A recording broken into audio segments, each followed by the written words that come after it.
ભુજ તાલુકાની 32 ગ્રામ પંચાયતોની સામાન્ય એક મધ્ય સત્ર બે વિભાજન મળી 35 ગ્રામ પંચાયતોની ચૂંટણીમાં સરપંચ પદ માટે 106 અને સભ્ય માટે 501 ઉમેદવારો ફોર્મ ભર્યા હતા, જેમાં સરપંચ પદના 1 અને 9 ઉમેદવારોના ફોર્મ રદ થયા હતા। બુધવારે ફોર્મ પરત ખેંચવાના અંતિમ દિવસે સરપંચ પદના 36 અને સભ્ય માટેના 60 ઉમેદવારોએ પોતાની દાવેદારી પાછી ખેંચી લેતા હવે ભુજ તાલુકાની 21 ગ્રામ પંચાયતમાં સરપંચ પદ માટે 54 અને સભ્ય પદ માટે 259 ઉમેદવારો વચ્ચે ચૂંટણી જંગ ખેલાશે, જ્યારે તાલુકાની 9 ગ્રામ પંચાયતો સમરસ બિનહરીફ જાહેર થઈ છે। 38 ગ્રામ પંચાયતોની પેટા ચૂંટણીમાં સરપંચ પદ માટે 15 અને સભ્ય પદ માટે 11 ઉમેદવારોએ ફોર્મ રજૂ કર્યા હતા, જેમાં એક ફોર્મ રદ થયું હતું। બુધવારે સરપંચ પદ માટે 6 ઉમેદવારોએ ફોર્મ પરત ખેંચી લેતા 7 ઉમેદવારો મેદાને રહ્યા છે। ઉમેદવારોનું ચિત્ર સ્પષ્ટ થતા હવે ચૂંટણી જંગનો ગરમાવો જોવા મળી રહ્યો છે। ઉમેદવારો પોતપોતાના વિસ્તારોમાં પ્રચારમાં જોતરાઈ ગયા છે। તાલુકાની સૌથી મોટી માધાપર નવાવાસ ગ્રામ પંચાયતની ચૂંટણી પર મીટ મંડાઈ છે। માધાપર નવાવાસમાં ત્રિપાંખીયો જંગ જામ્યો છે। તાલુકાની 5 ગ્રામ પંચાયત અશ્યત સમરસ થઈ છે। રાપર તાલુકાની 29 ગ્રામ પંચાયત અને 2 ગ્રામ પંચાયતની પેટા ચૂંટણીમાં કોણ જંગમાં ઝંપલાવે છે તે ચિત્ર સ્પષ્ટ થઈ ગયું છે, જેમાંથી 5 ગ્રામ પંચાયત સમરસ થઈ છે, જેમાં ડાવરી, કલ્યાણપર, વેરસરા, ખેંગારપર, રાસાજી, ગઢડાનો સમાવેશ થાય છે। પેટા ચૂંટણીમાં આડેસર ગ્રામ પંચાયતના સરપંચ પદ સહિત અન્ય ગામમાં પેટા ચૂંટણી યોજાશે। મામલતદાર કચેરી ખાતે તાલુકા મામલતદાર તેમજ નાયબ મામલતદારે જણાવ્યું હતું કે 29 ગ્રામ પંચાયતની ચૂંટણીમાંથી 5 સમરસ થઈ છે, ઉપરાંત 20 ગ્રામ પંચાયતની પેટા ચૂંટણીમાં અમુક ગામના વોર્ડ બિનહરીફ થઈ ગયા છે। તમામ ગ્રામ પંચાયતનું ચિત્ર સ્પષ્ટ થઈ ગયું છે। હવે સીધો ચૂંટણી જંગ જામશે। સમરસ ગ્રામ પંચાયતને 5 લાખ ધારાસભ્ય તેમજ 5 લાખની તાલુકા પંચાયત દ્વારા ગ્રાન્ટ ફાળવવામાં આવી હતી। જે ગામમાં ચૂંટણી યોજાઈ રહી છે તે ગામમાં ચૂંટણી માહોલ જોવા મળ્યો હતો। સમરસ ગ્રામ પંચાયતના ઉમેદવારનું સન્માન કરવામાં આવ્યું હતું। સમગ્ર ચૂંટણી પ્રક્રિયા ભચાઉ પ્રાંત અધિકારીના વડપણ હેઠળ યોજવામાં આવશે। રાપરમાં 24 ગ્રામ પંચાયત અને 3 પેટા ચૂંટણી યોજાશે। 24 ગ્રામ પંચાયતની ચૂંટણીમાં સરપંચ પદ માટે 54 અને સભ્ય પદના 343 ઉમેદવારો મેદાને રહ્યા છે। પેટા ચૂંટણીમાં આડેસર સરપંચ, બાદરગઢ અને ખીરઈ સભ્ય પદની એક બેઠક માટે 2 ઉમેદવારો મેદાનમાં છે। રાપરના ધારાસભ્ય વિરેન્દ્રસિંહ જાડેજા સહિતના આગેવાનોના પ્રયાસના ફળ સ્વરૂપે 5 ગ્રામ પંચાયતો સમરસ બની હતી। સમરસ બનેલી ગ્રામ પંચાયતના સભ્યો અને સરપંચોને મીઠું મોઢું કરાવી ટેકેદારો દ્વારા જીતની ઉજવણી કરાઈ હતી। બાકી રહેતી ગ્રામ પંચાયતોની ચૂંટણી માટે પ્રચાર કાર્ય વેગવાન થયું છે। વિકસિત ભારતના અમૃતકાળ અંતર્ગત વડાપ્રધાન નરેન્દ્ર મોદીના નેતૃત્વમાં કેન્દ્ર સરકારને 11 વર્ષ પૂર્ણ થઈ રહ્યા છે, ત્યારે સેવા, સુશાસન, ગરીબ કલ્યાણ 11 વર્ષ અંતર્ગત જિલ્લા ભાજપ દ્વારા 11 વર્ષની કામગીરીનો ચિતાર રજૂ કરવામાં આવ્યો હતો। કચ્છ જિલ્લા ભારતીય જનતા પાર્ટીના ઉપક્રમે ભુજમાં એક પત્રકાર પરિષદનું આયોજન કરવામાં આવ્યું હતું, જેમાં પ્રદેશ મહામંત્રી અને કચ્છના સાંસદ વિનોદભાઈ ચાવડા, જિલ્લા પ્રમુખ દેવજીભાઈ વર્ચન, પ્રદેશ ભાજપ આઈટી સેલના નિખિલભાઈ પટેલ અને ધારાસભ્યોએ વિગતો આપી હતી। ત્યારબાદ જિલ્લા ભાજપ દ્વારા વેપારી મિત્રો સાથે વ્યવસાયિક સંમેલનનું આયોજન પણ કરવામાં આવ્યું હતું। પ્રદેશ ભાજપ મહામંત્રી અને સાંસદ વિનોદ ચાવડાએ જણાવ્યું હતું કે સરકારના 11 વર્ષ સુશાસન દરમિયાન ગરીબ કલ્યાણ લક્ષી અનેક યોજનાઓનો લાભ દેશવાસીઓને મળી રહ્યો છે। વડાપ્રધાન નરેન્દ્ર મોદીની સરકારને 11 વર્ષ થયા, તેના ભાગરૂપે અલગ અલગ પ્રકારના કાર્યક્રમો સમગ્ર દેશમાં થઈ રહ્યા છે। વડાપ્રધાનના નેતૃત્વમાં દેશમાં એક નવી ઊંચાઈ જોવા મળી છે। સાચા અર્થમાં છેવાડાના માનવી સુધી ગરીબલક્ષી કલ્યાણકારી યોજનાઓનો લાભ પહોંચ્યો છે। 11 વર્ષમાં 25 કરોડ લોકો ગરીબીમાંથી બહાર આવ્યા। 370ની કલમ દૂર કરાઈ। ઓપરેશન સિંદૂરની સફળતા, એર સ્ટ્રાઇક, સર્જિકલ સ્ટ્રાઇક, મહિલાઓને લોકસભા વિધાનસભામાં 33% અનામત, 3 તલાક, અયોધ્યામાં રામ મંદિરનું નિર્માણ, કાશીમાં કોરિડોર, પાવાગઢમાં વર્ષો પછી ધ્વજા ફરકાવવા સહિતના કાર્યો થયા છે। તેમ કચ્છમાં પણ અનેક વિકાસના કાર્યો થયા છે। પાસપોર્ટ સેવા કેન્દ્ર, રેલવે વિમાની સેવા, કચ્છ અન્ય શહેરો રાજ્યોને જોડતી ટ્રેન સેવા, નવા રેલવે સ્ટેશનોનું નિર્માણ, ધોળાવીરા, સ્મૃતિવન, ધોરડો, વિવિધ પ્રવાસન ધામે સહિત ટુરિઝમ ક્ષેત્રનો વિકાસ કરાયો છે। જિલ્લા ભાજપ પ્રમુખ દેવજીભાઈ વર્ચંદે જણાવ્યું હતું કે સરકારની વિવિધ યોજનાઓનો છેવાડાના માનવી સુધી લાભ પહોંચ્યો છે। પ્રદેશ આઈટી સેલના નિખિલભાઈ પટેલ અને ધારાસભ્ય કેશુભાઈ પટેલ, ત્રિકમભાઈ છાંગા અને પ્રદ્યુમનસિંહ જાડેજાએ પૂરક વિગતો આપતા જણાવ્યું હતું કે સરકારની અનેક પ્રકારની યોજનાના માધ્યમથી સીધો લાભ અનેક લોકોને થયો છે। આવી અનેકવિધ કામગીરી લોકો સમક્ષ મૂકવા માટે ભાજપ દ્વારા પ્રદેશ સહિતના વિવિધ સ્તરે બેઠકોનો દોર યોજવાની સાથે કાર્યશાળાઓ યોજવામાં આવી હતી, જે અંતર્ગત બુધવારે ભુજ ખાતે પ્રદર્શનનું ઉદ્ઘાટન કરવાની સાથે વ્યવસાયિક ક્ષેત્રે જોડાયેલા લોકો સાથે બેઠક પણ યોજવામાં આવી હતી। કેન્દ્ર સરકારના સેવા, સુશાસન અને ગરીબ કલ્યાણલક્ષી અનેક યોજનાઓનો લાભ આજે જ્યારે દેશની અંદર મળી રહ્યો છે અને જ્યારે 11 વર્ષ દેશની અંદર આદરણીય શ્રી નરેન્દ્ર મોદી સાહેબની સરકારને થયા છે, જેના ભાગરૂપે અલગ અલગ પ્રકારના કાર્યક્રમો સમગ્ર દેશની અંદર થઈ રહ્યા છે અને આજે કચ્છ જિલ્લાની અંદર પણ એક પ્રેસ વાર્તાનું આયોજન કરવામાં આવ્યું છે. આ દેશની અંદર 11 વર્ષ દેશના વડાપ્રધાન શ્રી નરેન્દ્ર મોદી સાહેબના નેતૃત્વમાં કેન્દ્ર સરકારને થયા છે. તેના ભાગરૂપે આજે વિવિધ કાર્યક્રમો તો થઈ રહ્યા છે, પણ એક નવી ઊંચાઈ આપણને આ દેશની અંદર જોવા મળી છે. આજે સાચા અર્થમાં છેવાડાના માનવી સુધી આજે ગરીબ લક્ષી કલ્યાણકારી યોજનાઓનો લાભ આજે છેવાડાના માનવી સુધી પહોંચ્યો છે. જનધન યોજનાના માધ્યમથી સ્વચ્છ ભારત મિશન અંતર્ગત શૌચાલય મળ્યા છે.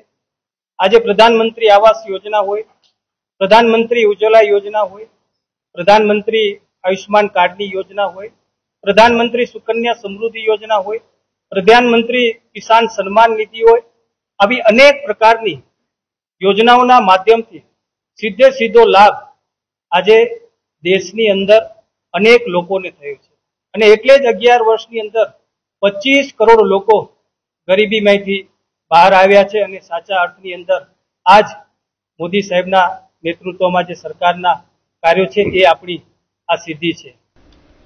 જ્યારે પરિવાર એક અણધારી દુઃખદ ઘટનાઓમાંથી પસાર થઈ રહ્યો હોય ત્યારે પણ સમાજ અને માનવજાત માટે કંઈક સકારાત્મક કરવાનું મન બને ત્યારે એ ઘડી ઇતિહાસ રચી જાય છે. આવી જ અનન્ય અને આદર્શ બનાવતી ઘટના કચ્છ જિલ્લાના નખત્રાણા તાલુકાના મંગવાણા ગામમાં બની છે, જ્યાં 61 વર્ષના વડીલ પૂંજાભાઈ વેરસી મહેશ્વરીના અવસાન પછી તેમના પરિવારજનોએ જીવનદાન રૂપ અંગદાન કરવાનો નિર્ણય લીધો હતો. મંગવાણા ગામના કૃષિ સાથે જોડાયેલા પૂંજાભાઈ મહેશ્વરી રોજિંદા કાર્ય પૂર્ણ કરી ખેતરથી ઘરે પરત ફરી રહ્યા હતા ત્યારે અચાનક થયેલી દુર્ઘટનામાં ગંભીર રીતે ઘવાયા હતા. તેમને તાત્કાલિક ભુજની કે પટેલ મલ્ટી સ્પેશિયાલિટી હોસ્પિટલ ખાતે સારવાર માટે ખસેડાયા હતા, જ્યાં નિષ્ણાત તબીબોએ સમગ્ર પ્રયાસો કર્યા છતાં પણ ઘાતક ઇજાઓને પગલે તેઓ બ્રેન ડેડ જાહેર કરાયા હતા. આ દુઃખદ ઘડીમાં પણ પરિવારજનોએ ઉદારતા, સંવેદનશીલતા અને માનવતાની ઊંચાઈ બતાવતા એક વલણસભર નિર્ણય લઈ પૂંજાભાઈના જીવદાતી અંગો દાનમાં આપવાની સંમતિ આપી હતી. અંગદાન માટે મજબૂત પગલું ભરનાર પરિવારજનોમાં પૂંજાભાઈના ભાઈ ગોવિંદ મહેશ્વરી, પુત્રો સુરેશ મહેશ્વરી તેમજ હિંમત મહેશ્વરીનો સમાવેશ થાય છે. એમણે આ નિર્ણય માત્ર પોતાના પિતા માટે શ્રદ્ધાંજલિ રૂપે નહીં પણ સમાજ માટે જીવનની આશા બની રહેલ અન્ય ઘણા દર્દીઓ માટે લીધેલો માનવતાનો પ્રતિબિંબ હતો. ભુજની કે પટેલ હોસ્પિટલમાં થયેલું આ 5મું અંગદાન છે. કચ્છ જિલ્લામાં છેલ્લા 3 વર્ષમાં થયેલું 7મું અંગદાન છે. કુલ ગણતરીમાં કચ્છમાંથી થયેલું 10મું અંગદાન છે.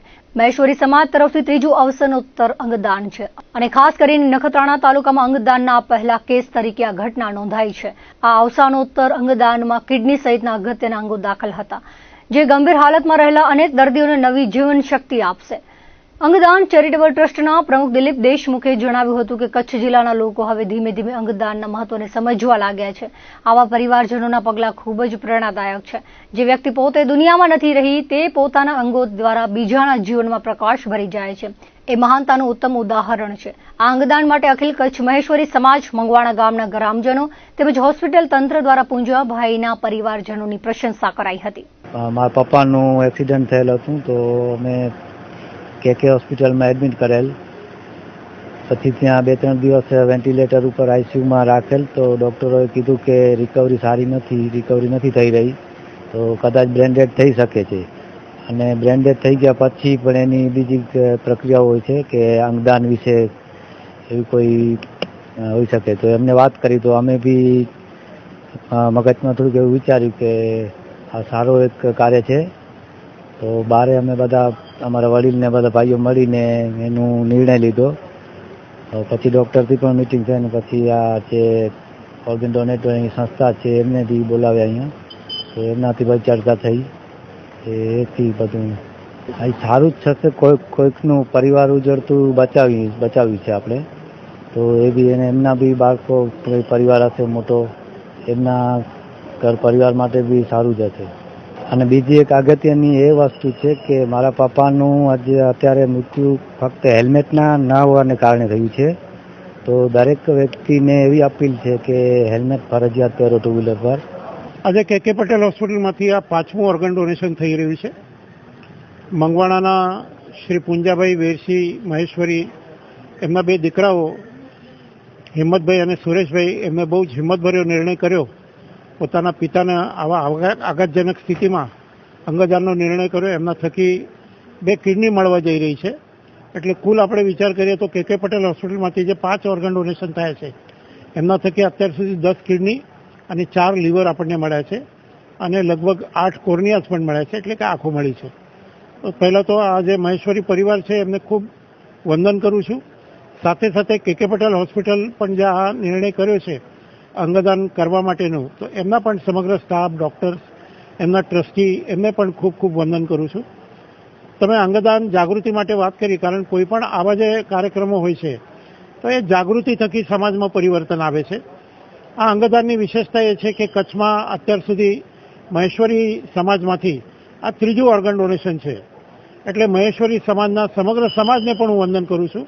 અને એમના મોભીઓએ આ 1-2 પહેલ કરી છે, આ લોકોએ જે સમજદારી બતાવી છે અને અન્યોની તકલીફ સમજીને પોતાના અત્યંત આઘાતજનક, તકલીફજનક સ્થિતિમાં અંગદાન કરવાનો નિર્ણય કર્યો. એટલે આ ખૂબ સમજદારીભર્યો નિર્ણય છે અને ખૂબ પરોપકારી નિર્ણય છે, ખૂબ મોટું પુણ્ય કામ છે. એટલે આપણા શાસ્ત્રોમાં કહ્યું છે પરોપકારાર્થે ઇદમ શરીરમ. વિવેકાનંદ પણ કહે છે કે દે ઓનલી લીવ્સ દો લીવ્સ ફોર અધર્સ.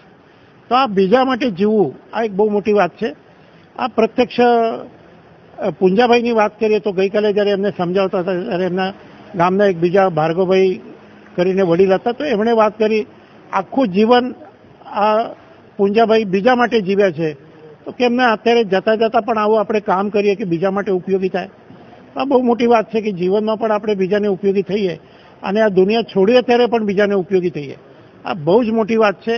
એટલે આ પુંજાભાઈના આત્માને હું વંદન કરું છું અને સમગ્ર મહેશ્વરી સમાજને અને ખાસ કરીને આ પુંજાભાઈના પરિવારને, એમના બંને દીકરા સુરેશભાઈ અને હિંમતભાઈ, એમને પણ ખૂબ ખૂબ પ્રણામ વંદન કરું છું.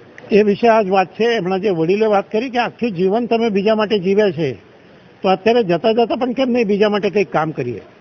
બીજું અમે સમજાવતા હોઈએ છીએ કે જો આપણે વાસ્તવિક જો વાત કરીએ તો આપણે ગમે એટલા આત્મીય કોઈ વ્યક્તિનું મૃત્યુ થાય તો આપણે એના શરીર ઉપરથી કપડાં તો શું, ઘરેણાં બધા ઉતારી લઈએ છીએ આપણે. આ ભગવાને આપેલા ઘરેણાં છે, આપણા અંદરના અંગો. આ અંગો જો આપણે ઉતારી દઈએ તો કોઈને કામમાં આવશે. જેમ નશ્વર ઘરેણાં જે છે, સોનાના ચાંદીના ઘરેણાઓ છે, એ આપણે ઉતારીએ છીએ અને પછી પરિવારજનોને કામમાં આવે છે. એ જ રીતે આપણે બધા એમ કહીએ છીએ કે બધા ભારતીયો મારા ભાઈ બહેન છે, તો આજે એમના જે અંગો મળશે એ આપણા જ કોઈ ભારતીય વ્યક્તિને મળવાના છે, તો આપણા જ કોઈ પરિવારજનને મળવાના છે. ત્રીજી એક મહત્વની વાત એ છે કે આપણે જ્યારે જઈએ છીએ આપણે એવું ઈચ્છતા હોય છે, પરિવાર એવું ઈચ્છતા હોય છે કે આ વ્યક્તિને જીવન મળે, પણ જ્યારે એક વ્યક્તિનું જીવન સંભવ ના હોય ત્યારે એમના 2 અંગો, 3 અંગો, 4 અંગો અન્ય કોઈ વ્યક્તિમાં જીવિત રહે. એટલે આખું શરીર જીવિત ના રહે પણ એમના 2 અંગો તો જીવિત રહે છે. આ ભાવથી લોકો અંગદાન કરતા હોય છે. અને મહત્વની વાત એ છે કે આપણી માન્યતા ભલે ગમે તે હોય પણ માન્યતા કરતાં માનવતા મોટી છે અને આ માનવતા ભરો પુણ્ય કાર્ય આ મહેશ્વરી પરિવારે કર્યું છે. આ આમનો જે બનાવ બન્યો અને જે આવી પોઝિશનમાં આવ્યા, અમને એમના કુટુંબીજનોને કહેવામાં આવ્યું કે હવે આમનો કાંઈ સારો થાય. પોતે સેવાભાવી માણસ હતા, VHPના માણસ હતા અને સતત સેવા કરી દે. અને એમના કુટુંબીજનોને એવું સમજાવવામાં આવ્યું અને એ લોકોએ એવા એગ્રી થયા કે જો મારા પપ્પા આવી સેવા કરી દે ગામ માટે અને જો હવે પણ મારા પપ્પા આવી રીતે જે હવે અંત નજીક છે તો એમને એવો એક નિર્ણય લીધો કે આમના જે અંગદાન કરવાનો છે એના કારણે હમણાં પણ સેવા કરી છે અને આમના અંગ બીજાને ઉપયોગી થાય અને બીજાનામાં જેમને જીવનો જોખમ છે એમને મારા અંગ આવશે અને એને નવું જીવનદાન મળશે, એવું અમને પૂર્ણ મળશે. તો આ કુટુંબોને જે આ કુટુંબે નિર્ણય લીધો છે એ આવકાર્યદારે છે. અને આવા બનાવો બને ત્યારે આપણે આ એક બીજા લોકોને પણ એક પ્રેરણાદાયક પ્રસંગ આ લોકોએ બનાવ્યો છે. એના માટે હું ખૂબ ધન્યવાદ આપું છું આ નિર્ણય લેવા માટે આ કુટુંબને કે જે આવો સરસ મજાનો નિર્ણય લીધો અને બીજાની જિંદગી, નવી જિંદગી માટે આ લોકોનો જે એક ઉદ્દેશ્ય હતો એ પ્રેરણારૂપ બનશે. લોકોને એવી અપીલ કરીશ કે આ એક કુદરતી વસ્તુ છે, મૃત્યુ બધાનો આવવાનો જ છે, પણ આવો એક જે કઠિન નિર્ણય લેતા હોય છે કે આના કારણે બીજાની જિંદગી બચે તો વધુમાં વધુ લોકો આવા નિર્ણયો લે એવો હું તમામ લોકોને અપીલ કરું છું. દર્શક મિત્રો, હા તો અત્યાર સુધીના કચ્છ ઉદય ટીવી સમાચાર. ફરી મળીશું નવા સમાચારો સાથે, નવી અપડેટ સાથે. ત્યાં સુધી મને રજા આપશો. નમસ્કાર.